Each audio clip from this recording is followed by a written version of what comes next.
Hello, and welcome back to the channel, which is officially named A Book and Candle. But today we're doing a book and candles garden planning for 2025. Brief interruption here, just to say that the footage you will be seeing that's going to be overlaid is what my garden looked like about a week and a half ago. Everything looks dead, just to get that out there. But this is the reality of what a garden looks like coming out of the dead of winter. Everything looks dead. You will see small signs of life.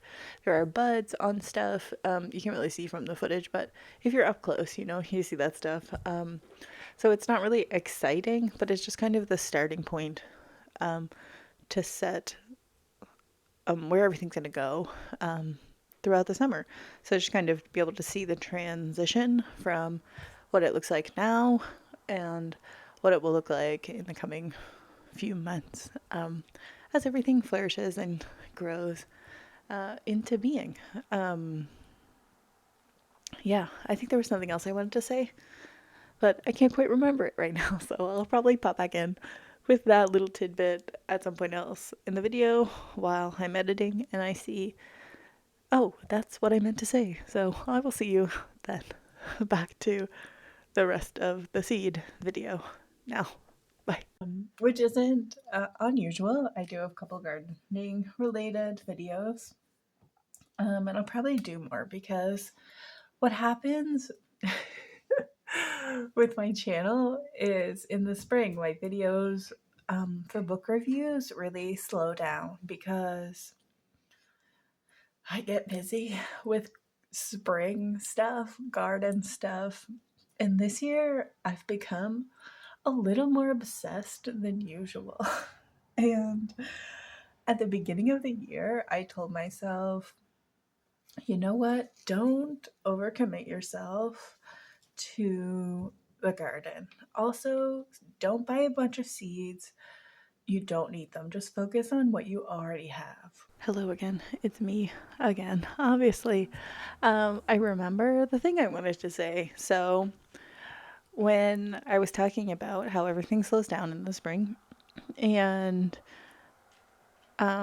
because I'm focusing so much on gardening, but this year, the extra thing was we have chickens, and we lost a couple chickens last year, and so we're down to 2. So this spring, earlier in the spring, I got some chicks, and so I've been raising them, and they have been in the basement, which is my usual book review filming area, and so I couldn't really film.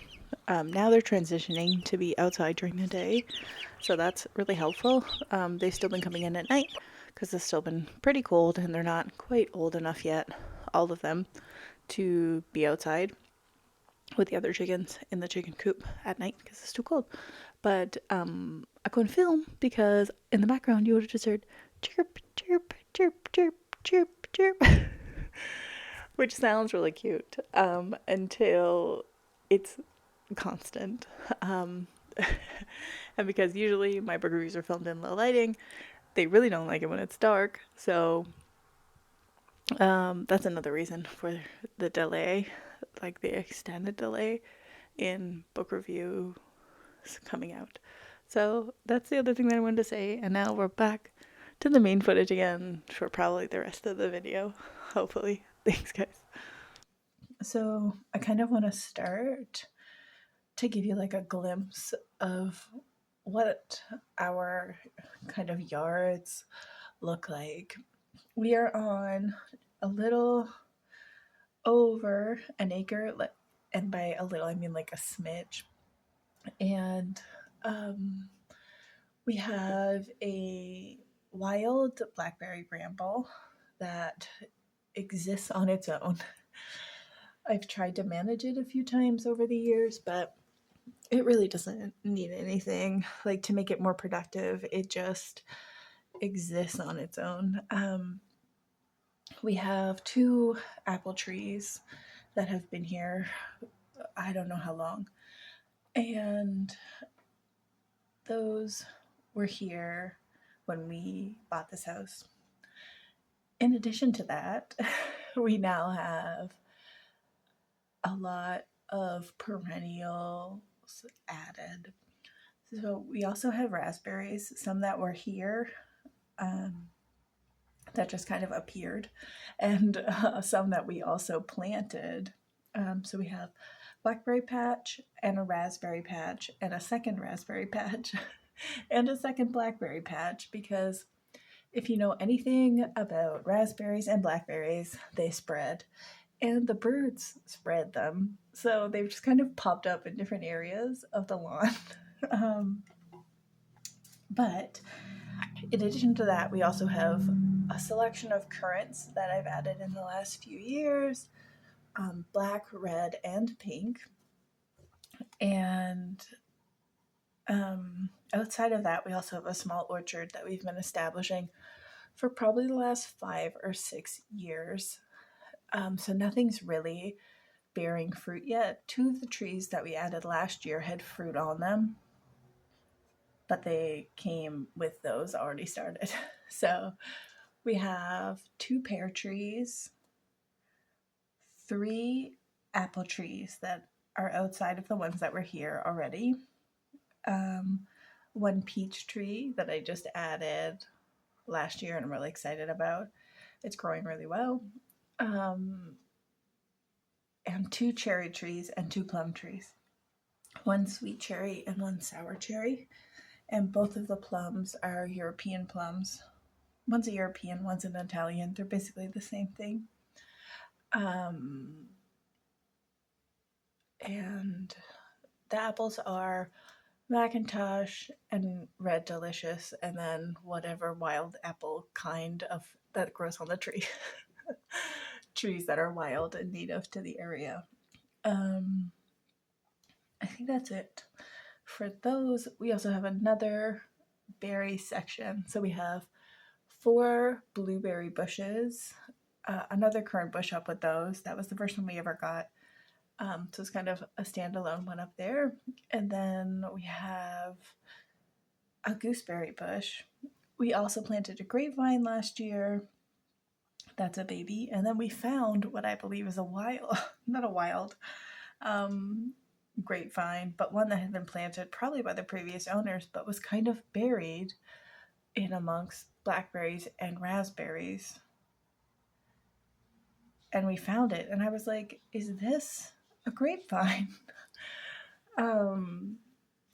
It's in a lot of shade, so we're gonna try and trellis it this year because it has little buds on it. So we'll see. It could end up being one of those stupid little spiky wild kiwis or something. They're not edible, but they look like grapevines, but I'm pretty sure that's not what this is. So we're gonna find out this spring. If it is an established grapevine that's been hiding, we've been here for about 10 years, so it would be hilarious if that was there this whole time and we just didn't know. But my focus this year, to tell you all of that, was that to just focus on nurturing the things that we already have, and making sure they're pest-free and disease-free, because we do get aphids on our cherry trees. The ants just love to farm them. That was also something I ran into with my chamomile last year, was ants just running up and down, sticking those little aphids on there. It was like a legit farming operation. It was crazy and a constant pain in the butt. But anyways, that all went out the window, as it usually does in the spring. We also have onions and various herbs that are perennial that we grow every year. And this year I got a small selection of things, and I was like adding them to my cart, and I was like, oh, let's just add this, and let's just add this, and this, and this, and this, and this became all of these things, except for a few that are from 2024.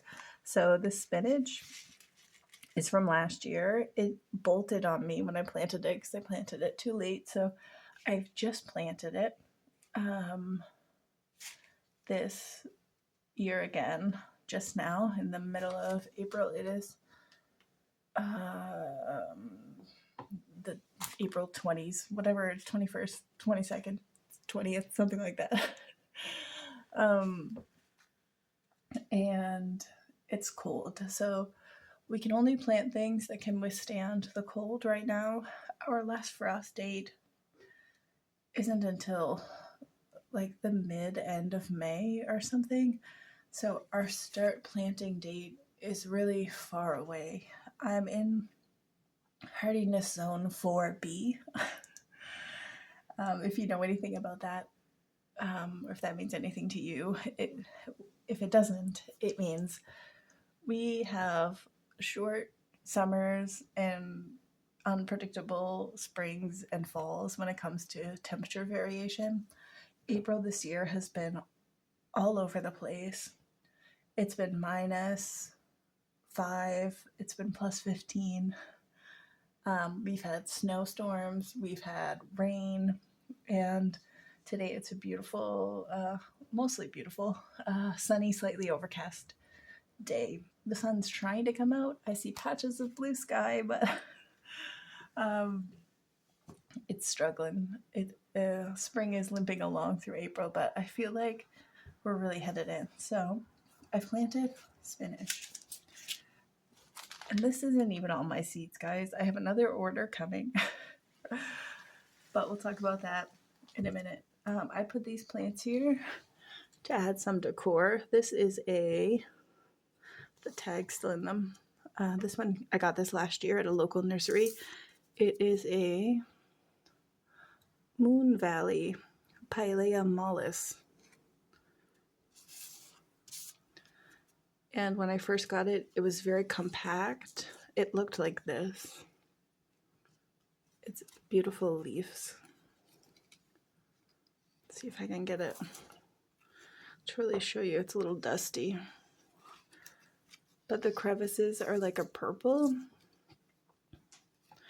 But because of where I sit it, it's grown really leggy. But it's still really pretty. And then this is just a baby rubber plant that I've propagated. This is a propagation of the original plant, which I now have 3 of. The main stem and then another stem are really big. They're like a foot tall. And then this is the baby. Super easy to take care of. If you were looking for a house plant, they sell these at like the grocery store. I think I got this one at Sobeys.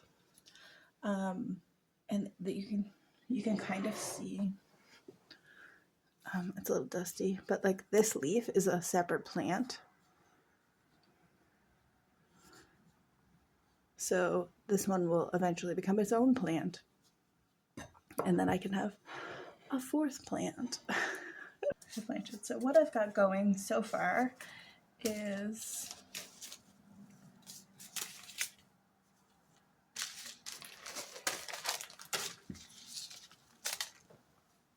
these ones. So I didn't grow any savory last year. I thought I did, but apparently I planted 2 pots of chamomile. And this year, I got rid of the old seeds because they were 2 years old, and I just dumped them in the garden amongst the berries. If they grow, they grow. But these are 2 fresh seeds, and a lot of the seeds I have here are from Rainbow Seeds out of Sussex, New Brunswick. Really great. I've had really great success with their seeds, so would recommend if you're somewhat local in the Maritimes, or I'm pretty sure they ship across the country, but you know,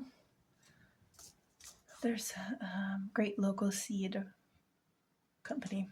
So this is summer savory and then midget summer savory, which I had never seen before. It's like a variation of just regular summer savory that's supposed to be, I think, a little bit shorter and more vigorously growing. So I've planted them in separate pots, so we'll see how they do in comparison to each other.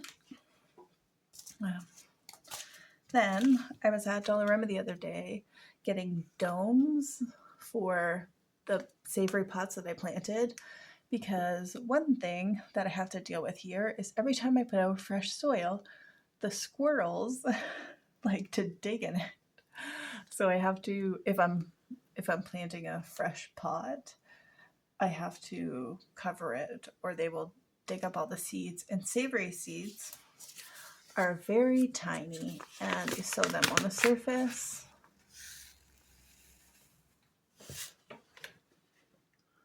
And so if the soil gets disturbed,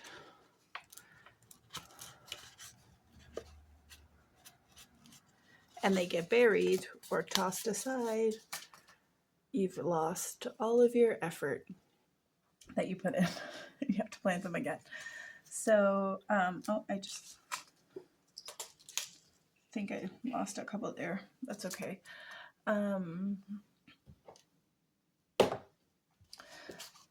Dollarama had seeds that were 3 for $1. And because I obviously didn't have enough things on my plate, I picked these up because they're all cold weather. And apologies, those are my dogs. I'm just really itching to get things in the ground. These are all cold weather. I got radishes and then 2 types of carrots, red Danvers and scarlet Nantes. So we'll see how those do. I'm hoping. I have never had good success with carrots. Either they don't germinate or they grow little stubbies, little stub carrots. But this year I have new raised beds. My old wooden bed was pretty rotten on the bottom where it contacted the ground and it needed to be replaced. And so this year I invested in some metal beds, so 2 smaller ones to replace my one larger wooden bed, and they're deeper. So I'm hoping that the carrots they have plenty of space to grow down. It's just whether or not they will. And I'm doing the board method, which I've never done before, where you just kind of sprinkle them on the ground and you soak the ground and then you put a board over top to keep in the moisture, because from what I've read, the trick with carrots is keeping them moist. If the carrot seeds dry out, that's it, you lose them. They have to be kept in moist, damp soil until they germinate, which is, according to these packets, I think 10 to 14 days. So we'll see. I figured for 33 cents, I could risk it. And I've got lots of space before I can really plant anything. So the other things that I've planted so far is another great early spring withstand the cold is peas. So I've got sugar snap, and then for another variety is the homesteader or the Lincoln pea. So these are shelling pea, and then sugar snap peas are like you eat the whole pod. So I've planted 4 of each of these, which that's another problem as a small home gardener with limited space. It's like I need to find someone who needs some seeds that I can give them to, because this is so many. And peas produce so much that, like, for our 2 people, this would be insane amount to grow. And 8 peas vines is probably way too many. But we'll see. So those are all the things. That I have planted right now. What I have coming is a bunch of lettuce, which will also be going in as soon as I get it, because lettuce is another cold weather withstanding crop. So if we get a flash frost between now and the end of May, everything that I've planted so far should be absolutely fine, and lettuce is in that category. But I went a little crazy with lettuce. I ended up ordering 5 or 6 different kinds of lettuce. I have grown lettuce before. I didn't grow it last year just because I didn't want to. I didn't grow a lot of stuff last year. But this year I'm feeling like variety is the spice of life. So I've got a bunch of them. I'll put it on the screen, the kinds that I ordered. And I'm really excited to throw those all in amongst all of this other stuff. But for later in the year, I've got what's probably going to be my first week of June plants. Oh, I also have what I might risk planting early. I have chives, which they say to plant after the last frost, but onions and chives are notoriously cold hardy, and it could be just because the seeds are sensitive, but I might also plant those. We'll see. Because my onions have never had a problem with frost. I also have 2 flowers. I've got echinacea and bee balm to add to my herb selection that I already have growing. It's kind of, I think the instructions for these said to wait till after frost, but I'm also a little bit questioning of that advice of whether or not it actually needs to wait. I'm pretty sure they would be okay. So I might plant some and then maybe then wait until the end of May to plant the rest. We'll just see. And reminding me of that, because I was thinking about where I was going to be planting these, is that I do have another one from last year that was unsuccessful, and that was lovage, which I did also plant already, because that was what the internet told me to do. Last year I think I planted it too late. Also, it's notorious for having an extremely long germination period, even though the instructions say it will sprout in like 7 to 14 days or something. It can take, if you keep breeding, it can take an extremely long time to germinate. So I have marked exactly where I planted 3 lovage seeds, because lovage grows absolutely huge and we do not need more than 1 plant of it. And I will be keeping a close eye on that. So I will let you know how things are turning out as the summer progresses, if any of this stuff sprouts. So that was one that I was a little bit disappointed didn't succeed last year. I planted it over by my currants, and it could be that the soil just wasn't good, or it was really damp. Like we were getting a lot of rain, so it's possible the seeds got washed out, or the grass overtook them, or the slugs ate them, or the squirrels dug them up. So many things could have gone wrong, but I'm hoping that doesn't happen this year. So we'll see. I planted an echinacea plant last year, and actually I planted 2 of them.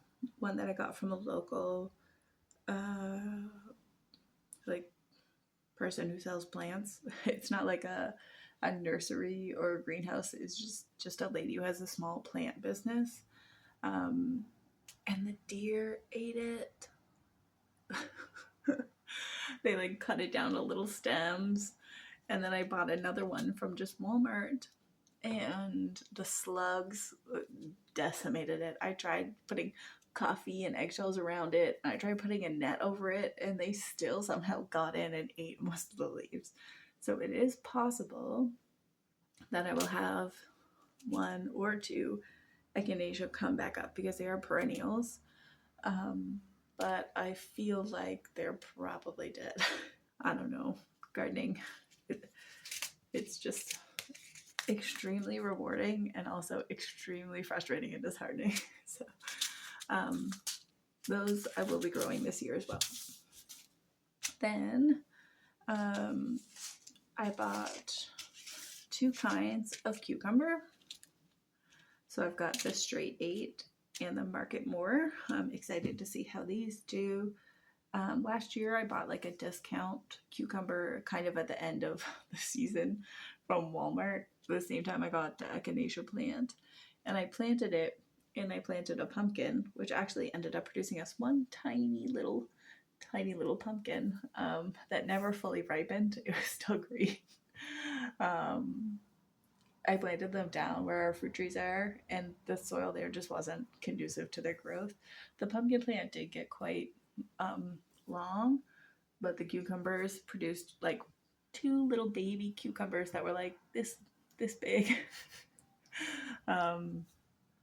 And that was it. So this year I'll be planting them up in my garden beds with a trellis and a fence to keep the deer out. So those will be going in probably the end of May, beginning of June, which is when all of my other stuff is going to be planted. I also got a butternut squash and a spaghetti squash. I love spaghetti squash so much. Butternut squash, I could take it or leave it. That was the choice my other half chose of all the other options. And then I got just your basic jack-o'-lantern pumpkin. My plan for these, which may be a mistake, I thought about doing mounds, but where I'm going to plant them is down by our fruit trees, and that area is all fenced in to keep the deer out. So I'm going to do them in pots, and I thought my pots were like 15 or 20 gallon, but when I was drilling the holes in the bottom for drainage, they're 10-gallon pots, and that seems to be against general advice for something like a pumpkin. But I think I'm going to try starting 3 seeds in each pot, and then I'll just weed them out to whatever plant is the most vigorous. And I've filled the pots up basically as much as I could fill them, and they're just sitting waiting for it to get warm enough to plant. I couldn't really find any real examples of people growing like vine squashes or pumpkins, vine plants like that, out of pots with real success. But we'll have to see. I contemplated cutting the bottoms out because that's what I've done with my whole herb garden. I have them all in like big 10-gallon black pots. But I have the bottoms cut out so that if they need to go any deeper than the depth of the pot, they're open to the soil underneath. But I don't really want to cut the bottoms out of any more of my pots. Especially where these are just annuals. I'm going to risk it. We'll see how it goes. And if it goes terribly, then next year I'll have learned that lesson. So those are, I think, almost everything. The only other seed packet I have here is from last year, and it's borage. This borage was extremely successful. It germinated in like 2 days. I think it was coming out of the ground. I direct seeded it. I do not grow things inside. And that's another thing that I'm limited by in my growing zone, is a lot of people will start their seeds inside weeks ahead of time so that by the time it's warm enough to plant stuff outside, their plants are already have pretty significant growth. But I just don't have the time or the energy to manage seed starting. I've tried it in the past, and what I find is that the transplant failure success rate isn't worth the amount of like indoor plant management that I have to go through to get them to germinate and make sure that they don't grow too big or they don't die in the meantime. But yeah, if you're looking for an easy to grow flower, so borage is an edible plant. The leaves taste like cucumber, and they actually do taste like cucumber. As the plant gets big, though, the leaves get fuzzy. So a lot of people will want to eat the leaves when they're small. It grows, at least here, it's grown in clay. I will say where I planted it is almost 100% clay soil. Um, they grew huge. The plants grew huge, and they put out these beautiful blue flowers. It's so pretty. The flowers are so pretty. Um, and, you know, the insects, the bees, the wasps, uh, love them. So that's another, if you're looking for a flower to plant, that's useful. And for in more ways than one, definitely would recommend. Grows really well. And it is an annual, but it self seeds. So I'm waiting to see if it grows back because it was so prolific and I just let it go to seed and left it there. So we'll see if it comes back. So hopefully, if not, I have lots more seeds. So yeah, so I'm waiting on all my lettuces. And I also ordered 2 types of basil, just a regular green basil, but then also a purple basil because why not? I'm not sure exactly where I'm going to plant that yet. I'm trying to do more interplanting because I really hate weeding. So I'm trying to plant to kind of weed suppress at the same time. And I'm really going to be working on that in our kind of berry patch where all of our blueberries are. I have an orange balm plant that I planted under one of the blueberries, and it has done really well at suppressing the weeds in that area. It gets gigantic, so you will have to cut it back several times if you do something like this. Um, oh, it smells divine though. It smells so good. Hi guys, I'm voicing over the last bit of this video because I ended up rambling on for an incredibly long time about my herb garden, so I'm just going to kind of make that more succinct in saying that I plan on transplanting some of the herbs that I'm growing in my herb garden pots into the berry patch to help do some weed suppression. In my herb garden I have creeping thyme, I have sage. That's not what I'm going to use for that purpose, though. I also have various members of the mint family. So I have a lemon balm and then an orange balm, which is basically just an orange scented flavored version of lemon balm. And then I have a strawberry mint, which is pretty much the same as lemon balm. It just smells and tastes like strawberry. That was a very unique find I had at a local greenhouse last year, and it's done fantastic. I'm super happy to have it. And those are the main ones that I already have. I might also try and do some oregano. My oregano plant is kind of dead. I had to remove it and replant it because of my new garden beds, and it hasn't taken that well, probably due to the temperature and its root disruption. But yeah, so that was kind of where I was going with all of the herb garden stuff that I was talking about. The other thing that I did at the end of the video was just kind of list all of the types of things we have growing here that are perennials for anyone else that's in like a 4 zone, at least 4B or higher, I guess. I'm not sure how well they do in 4A. I don't know how much different the zone is between the A and the B, but things that we have grown here like super successfully and that are known to grow here really well. Our grapes are brand new, but they're known, the specific variety we have is magenta and it's good for our zone. So that's one. Then currants, all the currants we have, red, pink, and black, grow really well. Rhubarb, there's my cat. is excellent. Blueberries, gooseberries, raspberries, and blackberries thrive. And also strawberries. We don't currently grow strawberries, but they also do really, really well here. So those are all kind of like fruit-bearing little bushes. If you're looking for something like that to grow in a zone that's this cold with this short of a growing season. So there's that. Flower wise, I don't grow a whole lot of flowers just for the purpose, other than the ones you've kind of seen that I'm looking to grow, echinacea and bee balm.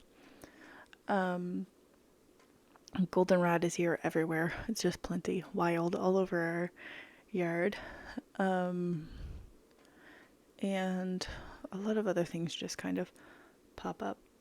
Those are all like native flowers that you probably wouldn't plant, so they're not really worth mentioning. But yeah, I think that's a pretty good sampling of things I would recommend planting that are perennials, at least that we've seen. We also do have fruit trees, which I mentioned in the video. You have to be kind of specific with the varieties that you get when you live somewhere that gets as cold as we do. So just if you're looking at fruit trees, just make sure you pay attention to the type and look up what zone it will survive in. Sometimes people will like get ones that are okay to zone 5, but then you get a really harsh winter and it unfortunately doesn't survive. So apple trees are pretty solid. Apple trees are plentiful in and around where I live. There's orchards everywhere. So they're definitely cold. European plums are pretty well known for their cold hardiness. The peach tree we have, I think, is a Reliance peach. It's specifically bred for colder climates. And the cherries that we have as well. One of them is the Montmorency cherry, which I know is pretty well known for being good in the cold. In our pear trees, one of them is a Bartlett pear. I know that because I just watched it in the footage on the tag. We still have all the tags on our trees, just so we can keep track of which ones are which. We didn't buy them all just recently. It's really interesting though, because they all still have the little price tags on them, so you can see the change in the price of trees over the years. Our other pear tree is not a Bartlett, but it needed either a Bartlett or something else to cross-pollinate it. It says that it's self-fertile, but that's not been our experience. We've had it for like 3 years, I think, and it's never borne any fruit yet, so I'm hoping with the new one it will. So I think that's it. That's wrap it up here. There might be an ending on the footage to go after this, but if not, thank you for joining me.